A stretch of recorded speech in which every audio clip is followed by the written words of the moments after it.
Hello and welcome to the first in my occasional series of Chthonia book reviews. My name is Breege Burke, and if you're familiar with the Chthonia podcast, you know that my area of focus is the dark feminine, anything connected with the dark feminine. And so the books that I'm reviewing are going to be connected to that in some fashion. The very first book I want to review is the really excellent Secrets of Santa Muerte by Cressida Stone. Now, just to give you a little bit about myself, I'm not a Santa Muerte devotee particularly. I do have a Santa Muerte on my altar, but I am not, so I'm not coming at this from the perspective of a devotee. Now, I also do have a, graduate level background in religious studies. So I'm taking that angle as well as that of a magical practitioner, but not necessarily one who specifically deals with, specifically deals with Santa Muerte worship. That said, I have done a podcast on the subject, and I've also had a conversation with Dr. Kate Kingsbury on the subject as well, who is another anthropologist who talks about this subject. And, so I have a familiarity with the subject, and also just, being able to evaluate books that are, connected to magic or, a magical practice of some kind. Now this book is actually a practical manual. There is a preface where the author explains her background and where she comes from, and also a first chapter where she discusses the history of the, it discusses the history of Santa Muerte and the Santa Muerte cult, about which there is a tremendous amount of misinformation. So it's really refreshing to have a book that is not filled with misinformation on the subject. I'll talk a little bit about that a little farther into the review. So first, let's talk about the author. Cressida Stone, in the preface and in throughout the book, she tells us that she's been a devotee of Santa Muerte. I think the back of the book actually says 6 years. And, but my suspicion is that it's actually longer, well, probably longer than that at this point. She is also a scholar of religious studies, and has a doctorate. So she is somebody, so I can relate to that in her background. I can say that this is somebody else who is an academic.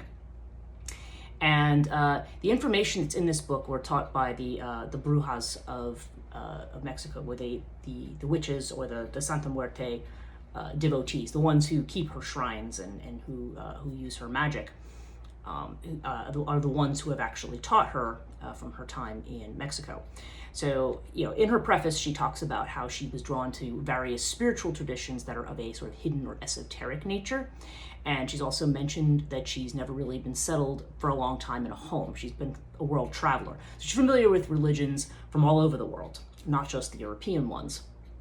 So she has a lot of familiarity and a lot of context, which I think is actually important when you are somebody who's not local, or native to the practice. So if she was, in other words, wasn't born in Mexico and wasn't born, say, as the child of a bruja or something like that. She's coming at this from somebody who may, to other people, appear to be an outsider.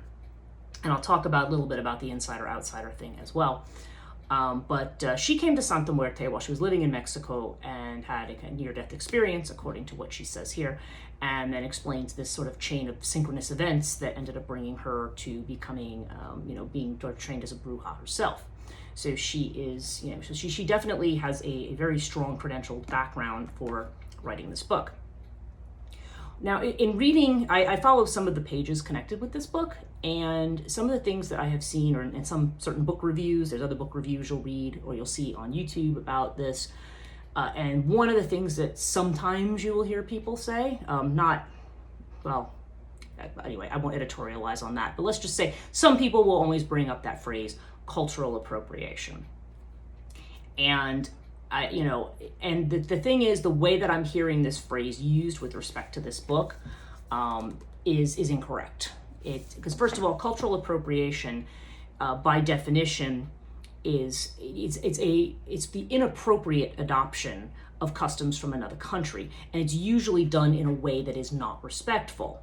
So an example of that would be, and actually this is usually for a lot of people a very unintentional example, but people who wear the Hindu mala beads, the Rudraksha malas, people who wear them as jewelry.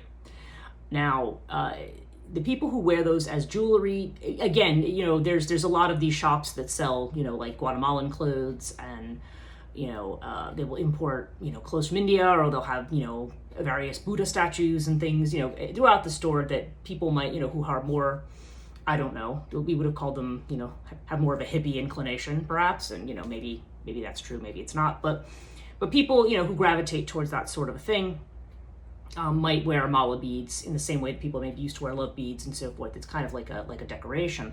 But malas are not meant to be worn as jewelry. Malas, just like your Catholic rosary, and of course, after the 1980s and Madonna, people were wearing rosary beads as well. But strictly speaking, they're not something you're supposed to wear as jewelry unless you are actually like a priest in that particular tradition. If you are a, if you are a, like for example, you will see nuns walking around wearing rosary beads, maybe on their, on their belt or whatever. And you may see, because people are carrying it around, or you will see brahmacharis, or you will see swamis who will have them. But when they wear them underneath their clothes. So you will see that you might see the beads sticking out around their neck, but you're never going to see the whole mala sticking out. People who wear them, just as a fashion statement or as jewelry, again, I don't think people are intending to culturally appropriate, but that's more where you could look at it and say, that's actually a sacred thing that's meant to be used for a specific purpose, and you're kind of using it, as a fashion decoration. Another example would be, if you go to a sacred site, and you take pictures because, you're looking to get people to look at you on Instagram, or, you're trying to get social media likes or trying to get attention, but you don't actually really have any caring about this place. You just want to show, look at me, I was here. And again, there's people who will visit sacred places, and there's nothing wrong with being a tourist and saying, oh, hey, I'm visiting this very important sacred place. But when these things are sort of used as a way, especially if they're used in a way of somebody trying to indicate that they are, using that as kind of evidence that they are some kind of an authority, or, they got interested in yoga last week, so now look at me, I'm wearing all my Buddhist garb, and, it's, however it may be intended, a lot of time that can be seen as very insulting to the tradition, because typically speaking, when you adopt something like that, it's more something you want to, it's not that you can't talk to people about it, but you keep it, it's respectful, you keep it to yourself, if you convert to Catholicism, you don't walk around, I don't know, carrying a thing of like Eucharist hosts or something, you just, I don't know, you don't, there's just certain things you don't do. It's just because, those things are considered to be sacred, and they are set aside for a certain place and time. So bottom line, I don't want to delve too far into this, but it's an inappropriate use of things that are respected in any religious tradition. And we're not about even talking about it as a protest statement coming from within that religion. Sometimes people will do things or wear things a certain way as a protest. We're just talking about people who think that other people's sacred stuff is like their fashion statement, or their, makes them look cool or something. That's where we see the appropriation come in. What cultural appropriation is not, is being from from Europe or from the Americas, I should say United States in particular, when I say that, and, having an interest in a religion that is not one of the big three monotheisms, Judaism, Christianity, or Islam. And, it's so if you have an interest, if you're a Westerner who has an interest in Hinduism, or you have an interest in, like in this case, in, technically Santa Muerte worship often falls sort of on the fringe of Catholicism, because she's often regarded as the saint of death, although her background and tradition probably comes from something that's much older, and connected more to the death goddess traditions, death god and goddess traditions that had existed throughout, what we think of as Mexico and South America for a very long time. But becoming a devotee of those religions, because through an experience that you have, that to me is not, that just flat out is not cultural appropriation. We never know why people are called to certain traditions. or why, if you're a believer in past lives and things like that, then, you never know. This was actually said in one of the Tantra books I've read, that you never know if somebody had been initiated into this in some another lifetime, and in this one they're kind of coming back to it. That's always a possibility if you believe in that sort of thing. And if you don't, nonetheless, certainly Western religion does not have, with respect to Santa Muerte in particular, does not have a context for people to deal with death, or people who are, on the edge in that respect. Generally, in Latin America, you do see the Catholic Church being more involved. You think about liberation theology and things like that. That you do see more of an involvement with the poor and with communities who are privileged and oppressed. There certainly is a branch that does that, but this sort of ends up falling into that category. So if you have people who feel marginalized or oppressed for whatever reason throughout the world, you will see people throughout the world who fall into that category and either worship Santa Muerte, or perhaps have an interest in certain voodoo traditions or certain other Caribbean traditions like Kimbanda. There's different. People may be drawn to those traditions. They may feel a strong draw to that culture, and that particular aspect of it may speak to them.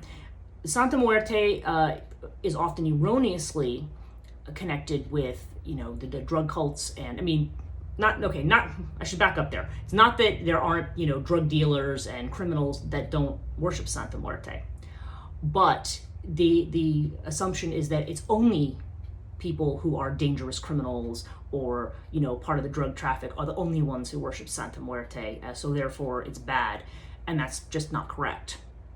A lot of times Santa Muerte is one who appeals. She acts as a mother figure to people who have nothing to lose.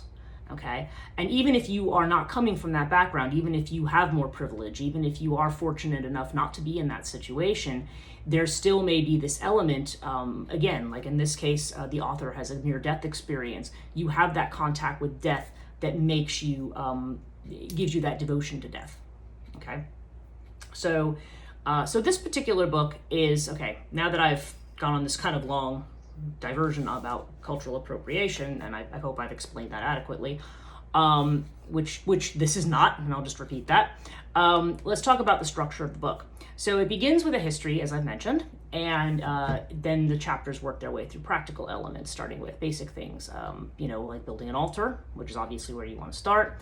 Then you talk about colors, you talk about candles and candle magic, about interpreting the different things, not only the way candle wax falls, but the way the flame looks, the way the candle melts in the jar, and what to take away from all that. All of that kind of oracular symbolic divination can be quite important. It's almost the dialogue that you have while you're casting a spell to know whether or not you are, the petition has been received, or the spell has been, done in the way that you are, that you want. So it's good to have this kind of information to see what the feedback is from the omens, as it were. She also talks in this book about, she gives various spells, various petitions for all kinds of purposes, doesn't discriminate on that basis. There's things about, spells for protection, spells for, getting back at your enemy, spells for love, spells for, increasing your abundance, road opening, things like that. It covers a lot of the basic stuff. And this is published by, it's published by Weiser. Okay, so, and it's a Weiser, like Llewellyn, they tend to have they tend to specialize in this kind of manuals, but that also have this strong academic background to them. The final chapter in this book looks at the Dios de los Muertos, the Day of the Dead, and the kind of celebrations for that. And also, there's a chapter in here on quote unquote breaking up with Santa Muerte. If you have been a devotee and you need, for whatever reason, you are looking to break that bond, or you're not, making that your special devotion for whatever reason, that, there is a ritual for that as well. So this is a book really for anybody who is the more, who does magical work and would like to petition Santa Muerte in some fashion, make some kind of an offering to her, and offer some kind of a prayer. People who want to be more seriously involved, what they can do as well. One of the things mentioned here, and I know this is another thing I've heard mentioned, is people talking about blood ritual. As a practitioner of dealing with what we're going to call dark goddesses, or the dark goddesses who deal more with death in the underworld and the afterlife, yeah, it's Chthonia. Chthonia blood is a Chthonia offering, and blood is like and it's not, we have very negative associations with that, but this is just, what if you're going to offer your, you're offering your devotion, you're making a thing that's saying, I'm serious about devoting my life to you, then of course you're going to offer blood. I mean, I know that's controversial for some people, but it's really not. We're not talking about, I don't know, going out and slaughtering animals, or, ripping your arms out and giving gallons of blood. I mean, usually it's just a very small thing. It's like a pinprick, and you make the offering. That doesn't appeal to everybody, and there's no requirement that anybody do that. But just to say that would not be part of a religion that connects with a deity of the underworld, or a death goddess of some kind, or even a death god, well, that's just then you're actually, now you're applying kind of a Western template about blood ritual and what that means to something that really is more archaic than that. Because yes, I would say that I don't see how one does Chthonia or underworld type ritual, or appeals to that kind of a deity without that. It's at some point, if you're talking about a more serious connection, I don't see making serious connection without that. So okay, if I talk about this idea of this as a practical manual, this succeeds admirably as a practical manual. It's very useful, it's well laid out, it's easy to read. The person who wrote this is an academic, but they know how to write clearly, concisely for people who are not academics. Okay, this is, it's very easy, it's filled with information, without talking down to people, it's full of information, but it's useful, and it's everything's spelled out. It's very easy to use this. And as a non-devotee, I find that, I've also used this as a reference for things, for certain symbolisms and things, colors and candle rituals and things like that, I have found this to be a very useful reference just for that alone, whether I'm doing anything having to do with Santa Muerte specifically or not. So it's, so yes, you don't have to have a deep knowledge of Santa Muerte to make use of the guide. So whatever level you're at, whether you're just petitioning, whether you already, even if you are a serious practitioner, I believe there's also a lot that you can get out of this book, because there's a whole lot of information about all aspects of Santa Muerte devotion. And speaking as someone who's written my own book, where practical chapters are included, which is harder for me to write, I feel like this one is very well written and very comprehensive. I have a hard time telling people. In my case, I wrote a book about the Morrigan, so, which has not come out yet, by the way. It comes out January 2020, well, in beginning of 2024, early 2024 is when it's slated for. But mine is more focused on untangling the background of Morrigan, about my own personal interest, and then my, some of my own personal guidelines for ritual, but I don't provide a step-by-step manual per se. So, but I understand the appreciation of having a step-by-step manual. It is definitely easier for somebody who is new to the whole thing, to have something like this. And the other thing I was going to mention too, yes, was what the sort of the insider-outsider perspective. When you teach religion, one of the first things that I teach in terms of religious theory, the theory of studying religion, is about, where the academic positioning. There is a methodology that is known as critical empathy, and critical empathy is this idea that the academic is the outsider who is coming in and studying either through an anthropological way, in a sociological way, some kind of social science method, or study that's written up, and and that this person is coming in. They're not coming in to look. You're not coming into. You'll see this with academics who come in to study a community almost under a microscope. Like they're looking at them like they're like they have disdain. I think where this term originated, and I can't remember the name of the scholar who originated it, but she had been studying communities of women, evangelical women, who were, who ones who had said they had to submit to their husbands and all this stuff. And she says, so as an academic, you look and you think, what's wrong with these women, right? But using the critical empathy model, you're not looking at them that way. You're looking at them saying, okay, I accept your point of view as valid, and I want to understand, and I'm going to come and be in the community, and I want to be in the community as somebody who is participating in this because I want to understand. I want to have as much of an insider perspective as possible. Okay. Now, in the case of the woman who developed the critical empathy model, the other half of it is the critical part. That that doesn't mean you can't criticize something, that you can't just say, oh well, yeah, this is bad, but I don't want to disrespect their religion, so I'm not going to say it's bad. If it's something that does seem like it's unhelpful or problematic, generally a scholar will say so.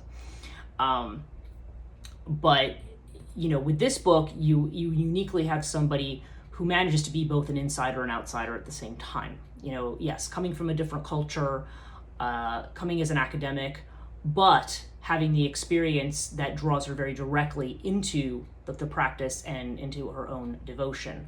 So you have somebody who can write about this very unique, as somebody who has that broader context, and also as somebody who knows firsthand about how to do this. Okay, so yeah, my overall review, as I said to begin with, this is an excellent book. If you are interested in the Santa Muerte, I definitely recommend that you, if you get this, if you are interested, whether you're a current practitioner or whether you are somebody who is brand new and has been curious about how to begin and how to start. There's like I said, there's all kinds of things, and even if it's just for the level of knowing how to do basic things with candle work and basic spell work, how to put things together, how to put altars together. It all is all specific, obviously, to Santa Muerte, but there's a lot of good general knowledge in here as well. So yeah, this is an excellent book. Kudos to the author. I think this was really, really well done. And so that's my recommendation for this month. Definitely, you can check out my stuff on Santa Muerte, as I mentioned, on the Chthonia podcast, if you haven't already. Thanks for listening.